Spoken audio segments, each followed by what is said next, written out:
this year I turned 30. And it had been already since I was 25 that many people told me, that from there it's all downhill.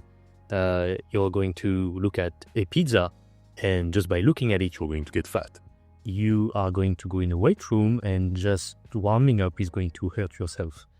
You're going to try and do cardio, and it's going to be hard. You are going to try to eat relatively good, and it's going to be immediately punishing.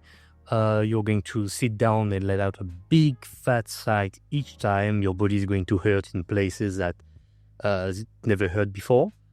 And yet, I am 30 and I'm totally fine. And in this video, I would like to speak about the infamous, it's just your metabolism that is going slow. And it is in fact much, much more deeper than that.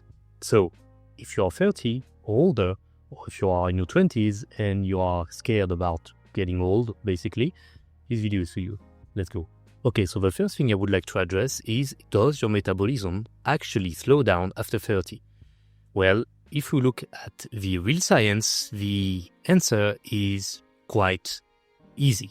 It does not suddenly drop at 30. We're going to clear this up extremely easily. The first thing we're going to talk about is your basal metabolism rate. So just you existing, just you breathing, just you doing your normal organic operation and stuff just by being here. If you were bedridden and just able to breathe and have your eyes open with your heart beating, this would be what we describe as your basal metabolism. A study in 2021 by Ponzer and colleagues analyzed over 6,000 people from infancy to old age. They measured total energy expenditure using the gold standard method, doubly labeled water. And they found something that is quite surprising. The metabolism peaks in infancy, then it will gradually start to decline until you're 20. But then, 20 to 60-year-old, it's stable. There is no crash. There is no dramatic drop-off. So at 30, you do not have like a metabolism drop. There is no dramatical change. It's actually deeper and much more multiple layered kind of problem. Okay, so if your metabolism does not change after you turn 30, why is there so many people actually telling you that after 30, everything becomes harder? And it has nothing to do with your metabolism rate, but actually because of metabolic changes. The first thing is the muscle loss that truly begins here, but only if you let it. Muscle is a metabolically active tissue. This means that it will burn fat, burn calories as a whole, it will improve insulin sensitivity, and it will keep your body composition in check. After 30, if you're not lifting or active, your lean mass will start to decline, slowly but steadily.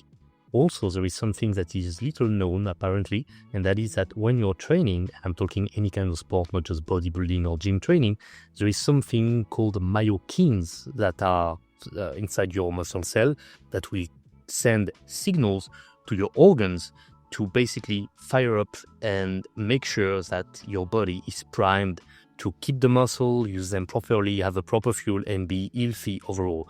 So having more muscle is something that, metabolically speaking, will spare you a lot of problems. The second thing is about your activity level. They drop. Let's be real, nobody moves in their 30s as they did when they were teenagers or even in their early 20s. You will sit more, you will work less, you will have to work, you will have to build and sustain a family, you'll have to deal with a life. That's literally hundreds of calories per day gone, and you do not notice it, of course. It's very different to go to school by foot and very easily rack up to 12K steps per day, and then all of a sudden you go from this to going to work via commute transportation or by car. And all of these steps, or most of it, are gone. Another huge thing is the sleep and the stress that start to take a hit. You will most likely sleep way less than when you were in your 20s and you were stress-free, into your teenagehood. The stress levels that you will experience will also chronically be higher. And so when your cortisol will add up onto your sleep deficit, your hunger hormones will go wild and your other hormones such as insulin will not be as receptive to your body, while your androgens such as testosterone will slowly but surely decrease, while the aromatization, so the conversion of it into estrogen, will keep going at the same rate. So appetite goes up, craving increase, you will move less, you will eat more. That's not age, that's a habit, a lifestyle habit. Okay, so here is the reality check. This is not a metabolic change, it is a lifestyle change, and more precisely, you drifting away. You're just doing a little less of everything that kept you lean in your 20s, and it adds up. But there is a good news. If you keep training, if you keep active, if you keep making sure that you're eating good and sleeping good, guess what? Your metabolism will be fine. Your daily expenditure will be fine. Your body composition will thus be fine. I'm not saying that it's going to be easier. Actually, it's going to be harder. I totally get it. But it's your choice. Do you want it? Or do you not want it? Do you want to make excuses? Or do you simply want to make something about it? And that is your choice. So if you're still here and you want me to give you advice about it, very simple. First thing, lift hard and as heavy and as frequently as possible. 3 to 5 training per week should suffice. You can even drop to 2 depending on your cardiovascular activity and if you do something else altogether. But working out, strength training, bodybuilding training will conserve and even build the most amount of tissue out of all the strength sport activities that you can do with as little risk as possible, and thus will be one of the best ways for you to age gracefully and keep this metabolism healthy and as fast as possible.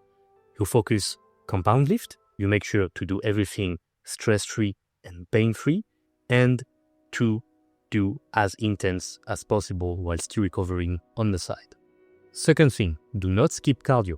Cardiovascular health is key, and the older you get, the more key it gets. So make sure at least once per week, 2 would be good as well, to have some cardiovascular activity. It can be LISS, cardio, LISS, low intensity steady state cardio. So just you doing fast walking, doing some bicycle, maybe some elliptical machine, anything that gets your heart rate up by just a little, and that you can do for sustained 40 to 60 minutes, okay?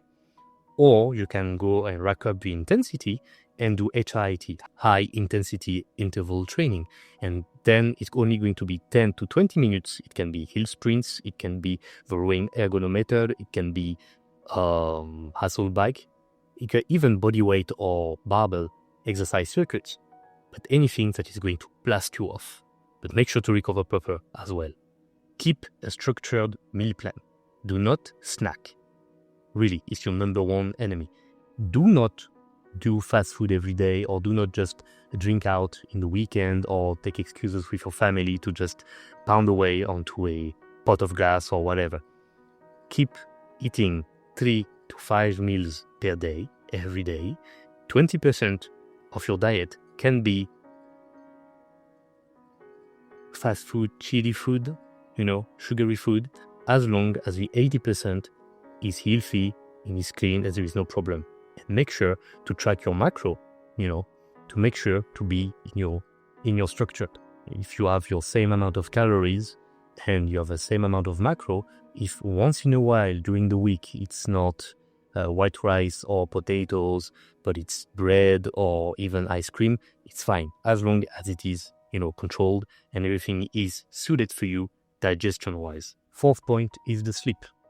I'm going to say it a lot in many videos, but sleep is key. You do not treat it like a supplement, and you do not treat it like something that is, an afterthought. 7 to 9 hours of sleep per night, every night.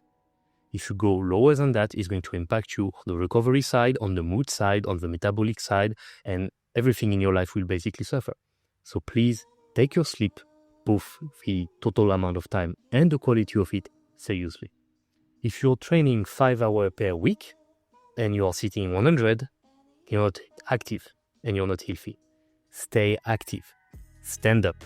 Use your body. Do some stuff around. Walk your dog. Go take a brisk walk outside.